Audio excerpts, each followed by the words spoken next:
Bonjour à tous, c'est Atlante. Aujourd'hui, une vidéo, à vrai dire, que je voulais faire depuis longtemps, mais qui désormais est vraiment de circonstance. Eh bien, c'est un soutien officiel à l'actuel président des États-Unis. Alors, la première chose que je voudrais dire au sujet de Trump, c'est qu'il a suscité tellement de passion un peu partout dans le monde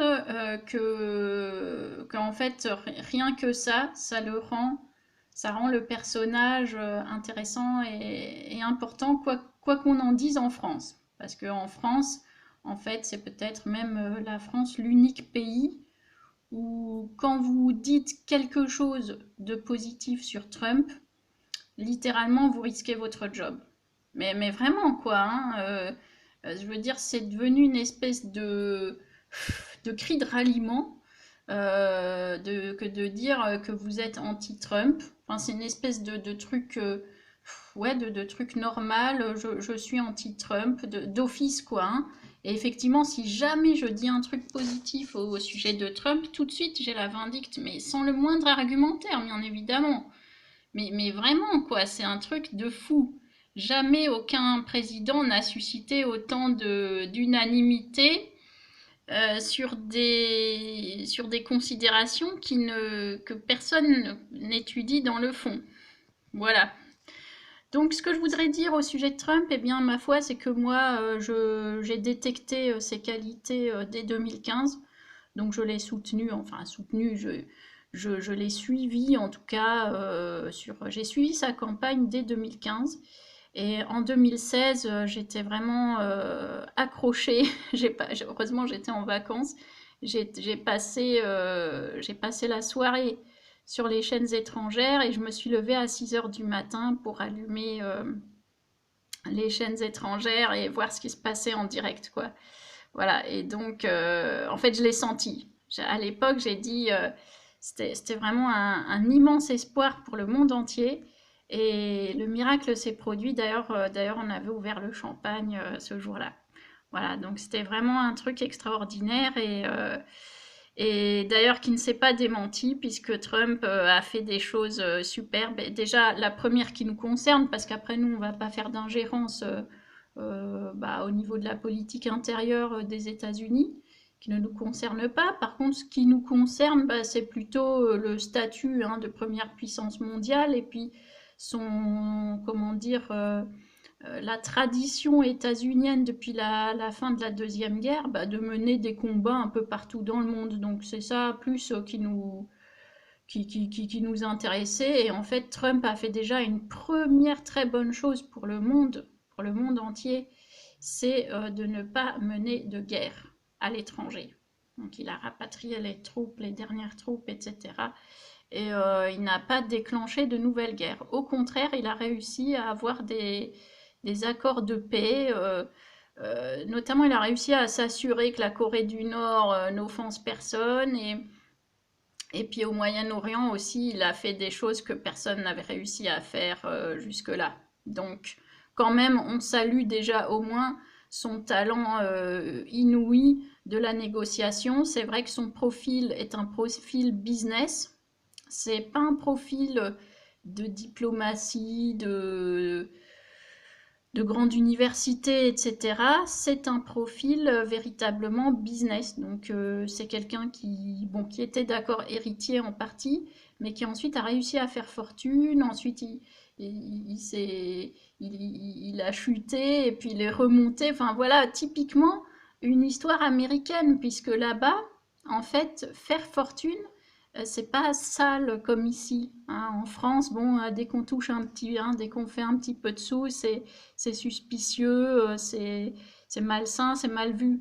Mais là-bas, toute l'histoire des États-Unis est fondée là-dessus. Hein. Les empires business, les réussites sont tout à fait normales, bien vues, et on peut être milliardaire un jour et clodo une semaine après, puis redevenir milliardaire. C'est l'histoire des États-Unis. Hein. C'est un pays de pionniers. Voilà, et qui n'a pas, effectivement, pas cette culture des aides, hein, des aides pour tout. Donc effectivement, les gens là-bas développent une espèce de dynamisme pour s'en sortir par eux-mêmes. Voilà, bon, alors, on peut critiquer ou pas, en tout cas c'est comme ça que ça se passe là-bas.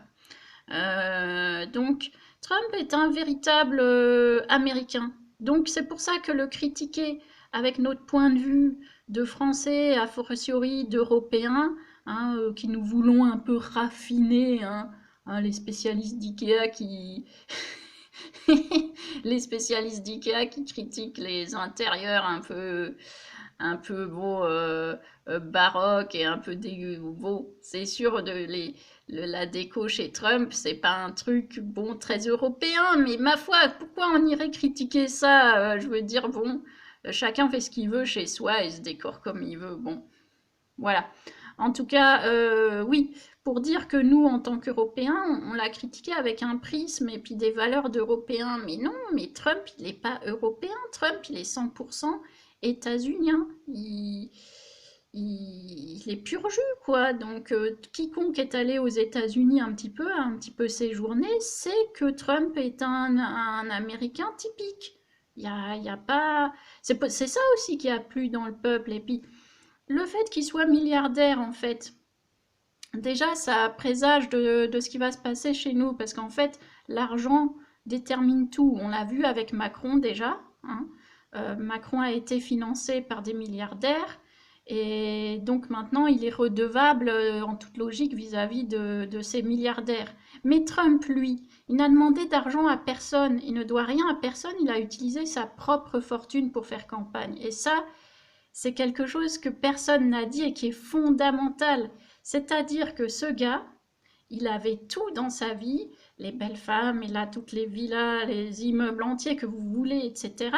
Qu'est-ce qu'il allait s'emmerder à se présenter à une élection, même peut-être l'élection la plus capitale au monde, puisqu'elle va déterminer un certain nombre de choses par rapport à la diplomatie mondiale. Qu'est-ce qu'il allait s'emmerder à le faire? Eh bien, il l'a fait par pur altruisme.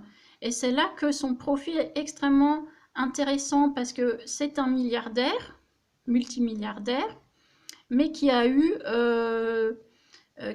cette mansuétude, on va dire, qui a eu cet altruisme, qui a eu cette, entre guillemets, gentillesse et qui a dit, mon argent, je vais en faire quelque chose vraiment pour sauver un peuple, quoi, pour sauver un peuple qui souffre et pour redonner, pour relancer l'industrie, pour redonner des jobs aux gens. D'ailleurs, il disait good jobs, pas des jobs de merde comme on promet ici, hein.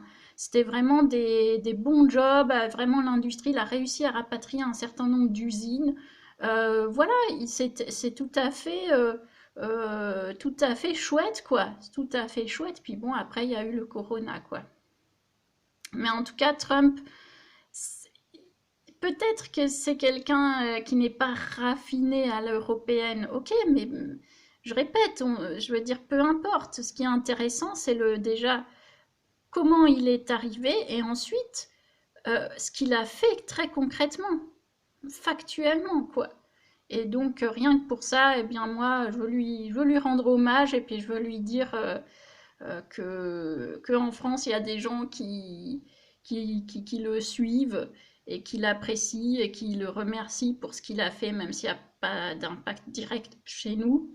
Euh, quoique, quoique, on va voir. En tout cas, pour la semaine prochaine, eh bien, on va voir ce qui se passe. Moi, j'ai pas de pronostic, je ne sais pas du tout. J'ai dit à un moment que s'il passait pas, le virus disparaîtrait comme par enchantement. Bon, on verra. Et puis s'il y arrive, bon, ma foi, d'aucuns disent qu'il y aurait des guerres civiles. Bon, à voir, hein. Les États-Unis, c'est quand même un pays très grand, composé de 50 États. Tous ces États ne se comportent pas de la même façon. Il n'y a pas des gauchistes virulents dans tous les États, parce que c'est eux qui déclenchent les conflits en fait, hein, systématiquement. Donc, ouais, à voir, hein, à voir. C'est pas, c'est pas automatiquement une tendance de fond, disons. D'ici en France, on n'a pas assez d'informations, en tout cas, pour se prononcer là-dessus. En tout cas, voilà ce que je voulais dire. C'est ça.